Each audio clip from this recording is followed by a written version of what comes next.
My name is Troy Freeman, aka Troy Track Select. So I run something called the Select Few Sessions, which is a 30-minute interview concert series where we have singers, songwriters, rappers, bands, artists, musicians do a 30-minute set of their original music. And the second half is an interview between myself and them talking about their most recent albums, EPs, and singles in front of a live audience. And the entire thing's filmed. Pretty much all of my free time goes to the artists of Indiana in some way. I've got a lot of music. I've got a lot of vinyl, so much to the point where I have to have furniture to house all of it now. I'm gonna go through some of my Indiana memorabilia first though. Shout out to Remington Hill for what was on The Death of the American Mall. Sonia's got a lyric book as well. She did some really impressive stuff.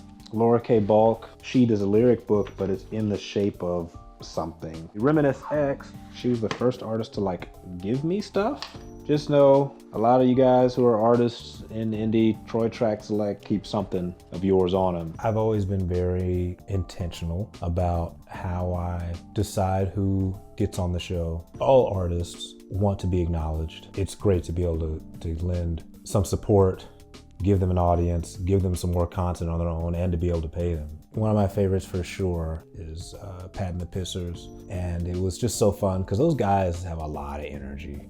This is one of my most listened to albums last year. I wrote about it in my magazine that's coming out soon. Confessions was the first live podcast episode that I ever did. Frank Ocean's album, Blonde, kind of like this big coffee table book of just different stuff that he wrote about. He's got scripts in here.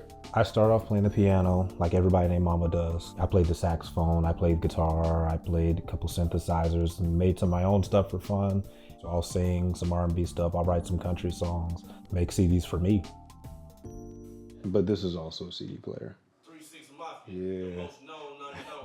If I'm ever on an island, for sure D'Angelo's Voodoo is going in there. I definitely bought Sam Cooke and Blue Oyster Cult. This is called a gatefold. And gatefolds, they open up, like a gate. One of the things I'm most proud of, and it's still on the way, it's something called the Naptones, celebration of all music in Indiana. And so essentially it's a music award ceremony. I think we had over 60 applicants this year. It's a listening committee, so it's not even me. I'm not even listening to all the stuff.